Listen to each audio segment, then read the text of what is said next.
बिस्मिल्लाहिर्रहमानिर्रहीम अस्सलाम वालेकुम everyone, welcome back to my YouTube channel. उम्मीद है आप लोग सब खैरियत से होंगे, मज़े में होंगे और बिल्कुल ठीक ठाक होंगे। और अल्लाह का शुक्र है मैं भी बिल्कुल ठीक हूँ और रमज़ान और रोज़े भी बहुत अच्छे गुजर रहे हैं। अल्लाह का शुक्र है, अल्लाह का करम है। तो यहाँ पे 20 रोज़े भी हो गए हैं, पता भी नहीं चल रहा है। लेकिन मैं 19 डे की रूटीन आप लोगों के साथ शेयर करने वाली हूँ। 19 डे की रूटीन में मैंने क्या किया था। सुबह सहरी में एज़ यूजुअल रोटी पराठा बन रहा होता है हस्बैंड के लिए। तो आज भी जो है वो कीमा मैंने बनाया हुआ था रात में। तो रात में जो है वो चावल के साथ खा लिया था हस्बैंड ने। सुबह में रोटी के साथ ऑफ कोर्स हम लोग ज़्यादातर सहरी में रोटी या पराठा ही खा रहे होते हैं, चावल बहुत कम खा रहे होते हैं। लेकिन बहुत से घरों में लोग चावल भी बहुत शौक़ से खा रहे होते हैं सहरी में, ताकि उनको भूख नहीं लगे। ऐसा मैंने सुना है।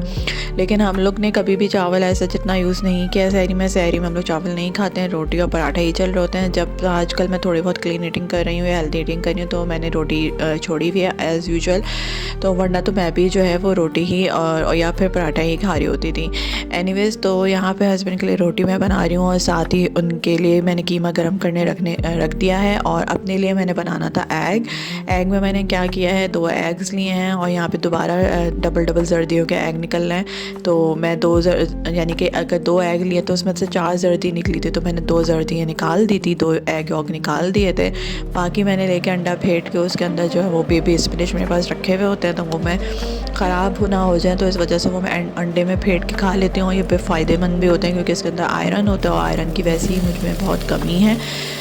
तो बस मैंने अपने लिए अंडा बना लिया है और अंडे के अंदर मैंने थोड़ी सी कॉटेज चीज़ ऐड कर दी थी। तो आजकल मैं कॉटेज चीज़ बहुत शौक़ से खा रही हूँ, तो मुझे बहुत मज़ा आ रहा है। आप घर में भी बना सकते हो, लेकिन यहाँ पे मेरे पास फ़्रेश मिल्क तो नहीं आता, क्योंकि फ़्रेश मिल्क यहाँ पे बहुत कम मिलता है। मिल तो जाता है लेकिन बहुत कम, कभी कभार मिल जाएगा, वो भी 5-5 लीटर का मिलता है। तो फिर 5 लीटर का फ़्रेश मिल्क मैंने लेके करना क्या है, वही उसको उबालो फिर डिफ्रीज़ कर दो।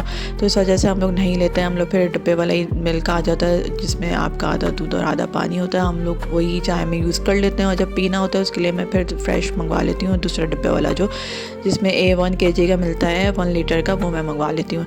अच्छा जी, यहाँ पे हमारी सहरी हो गई थी। कीमा मैंने गर्म कर दिया, हस्बैंड के लिए रोटी बना दी थी, चाय तो चाहिए। और मैंने मेरी छोटी सी एक लोई बची थी, मैंने आप लोगों ने देखा होगा स्टार्ट में, तो मैंने उसकी रोटी बना ली थी। मैंने कहा मैं अंडे को उसी में रैप करके खा लूँगी, क्योंकि मेरा अंडा ऐसे खाली खाने का दिल नहीं कर रहा था और अफ्तारी भी बहुत हल्की फुल्की की हुई थी।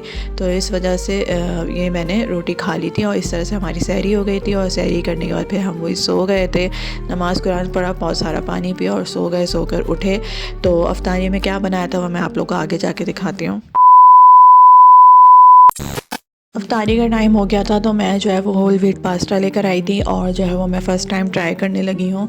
इससे पहले मैंने वाइट वाले फ़ाइन के जो है वो spaghetti, macaroni pasta different types के मैंने खाए हुए हैं और मुझे बहुत पसंद है। मैं बहुत शौक़ से बनाती हूँ और बहुत शौक़ से खाती हूँ। इवन कि अगर वो बासी भी हो जाए, 1-2 दिन पुराना हो जाए, मैं तब भी बहुत शौक़ से खा लेती हूँ, मुझे इतना पसंद है। तो खैर मैं यहाँ पर होल व्हीट पास्ता लेकर आई थी, क्योंकि उसके अंदर कैलोरीज थोड़ी सी कम होती हैं एज़ यूजुअल जो आपके दूसरे पास्ता वगैरह होते हैं। तो मैंने कहा मैं उसको खाऊंगी, तो मैं फ़र्स्ट टाइम बना रही थी। तो मेरे पास फ्रोज़न जो है वो सब्ज़ी रखी हुई थी, इसके अंदर बीन्स हैं, कॉर्न था और कैरेट था, और अलग से जो है वो मेरे पास शिमला मिर्च रखी हुई थी थोड़ी सी, तो मैं वो काट रही थी। और उसको काटने के बाद मेरे पास वैसे तो मैं चिकन के साथ बनाती हूँ, लेकिन अब मैं चिकन कौन निकाले, उसको कौन डिफ्रोस्ट करे। तो मैंने कहा चिकन का सालन मैं अपने हस्बैंड के लिए बाद में बना लूँगी, अफ्तारी में थोड़ा सा मैं अपने खाने के लिए बना लेती हूँ, हस्बैंड भी खा लेंगे। लेकिन हस्बैंड ने चखी भी नहीं थी, क्योंकि वो नहीं खा पाते, क्योंकि जो उसका टेस्ट था वो आगे जाके मैं आप लोगों को बताऊंगी किस तरह का होल व्हीट जो ब्राउन होल व्हीट पास्ता होता है उसका टेस्ट कैसा होता है। जिन्होंने खाया उनको तो पता होगा, और जिन्होंने नहीं खाया, जो फर्स्ट टाइम खाएंगे या जिनको नहीं पता, मैं उनके लिए बताऊंगी। अच्छा जी, यहाँ पे मैंने थोड़ा सा ऑयल ले लिया था और ऑयल लेने के बाद उसके अंदर मैंने जो है वो लहसुन को चॉप करके डाल दिया। उसके अंदर फिर मैंने शिमला मिर्च ऐड कर दी थी। सही, सबसे पहले मैंने मशरूम्स ऐड कर दिए थे कट करके, उसके बाद शिमला मिर्च ऐड कर दिए और अपनी मनपसंद के मसाले मैंने वही नमक, काली मिर्च, लाल मिर्च ऐड कर दिया था और उसको सौते अच्छे से कर लिया था। जब वो अच्छे से सौते हो गया था तो मैंने मैक्रोनी बॉईल करने, ये जो पास्ता था आपका बॉईल करने रख दिया था। और इसी के साथ जो मेरे पास फ्रोज़न थे जिसमें मटर थे और कैरेट थे और कॉर्नस वगैरह थे, बीन्स से वो इतनी जल्दी गलते नहीं हैं, तो मैंने उसी पानी में ही उसको भी बॉईल करने रख दिया था। तो साथ साथ बॉईल भी होता गया था और बॉईल होने के बाद जो है वो फिर पकने के बाद जब मेरा ये सौते हो गया था शिमला मिर्च, उसके अंदर मैंने इसको ऐड कर दिया। आप इसके अंदर चिल्ली सॉस, सोया सॉस, कोई भी सॉस आप ऐड कर सकते हो। तो मेरे पास कोई भी सॉस नहीं था, ना चिल्ली सॉस भी ख़त्म हो गया, सोया सॉस भी ख़त्म हो गया, तो मैंने इसके अंदर पीरी पीरी सॉस का 1-2 ड्रॉप ऐड कर दिया था जो कि बहुत ही जो है वो मिर्चों वाला होता है। और उसके बाद चीज़ रखी हुई थी 10 ग्राम से भी कम चीज़ थी, वो मैंने इसको ऐड कर दिया। ऐड करने के बाद इसको 10 मिनट के लिए मैंने तवे मतलब बंद कर दिया था चूल्हा और फिर इसको मैंने छोड़ दिया था। और जब ये रच बस गया था उसके बाद फिर मैंने इसको इस तरह से जो है वो प्लेटिंग कर ली थी और इसका टेस्ट ये बना बहुत अच्छा था। मुझे तो वैसे ही बहुत पसंद है किसी भी टाइप का हो, लेकिन मैंने फ़र्स्ट टाइम खा रही थी तो मेरे हिसाब से जो है इसका जो पास्ता था ये ऐसा लग रहा था कि आप जैसे गंदम का आटा खा रहे होते ना, होल व्हीट आटा खा रहे होते हो, जैसे रोटी चबा रहे होते, तो ये उस तरह का टेस्ट इसका आ रहा था। लाइक प्योर बिल्कुल जो है वो ब्राउन आटा लग रहा था, क्योंकि अब जाहिर सी बात है होल व्हीट है, उसी का बना हुआ है तो उसी की तरह लगेगा। तो एनीवेज़ ये थी आज की मेरी रूटीन। होप सो आप लोगों को पसंद आई होगी। अगर पसंद आई तो लाइक करें, कमेंट करें, शेयर करें और सब्सक्राइब करना ना भूलें। और इसी के साथ जो लोग मेरे चैनल पर न्यू है प्लीज़ मेरे चैनल को लाइक करें, कमेंट करें और सब्सक्राइब भी ज़रूर करें।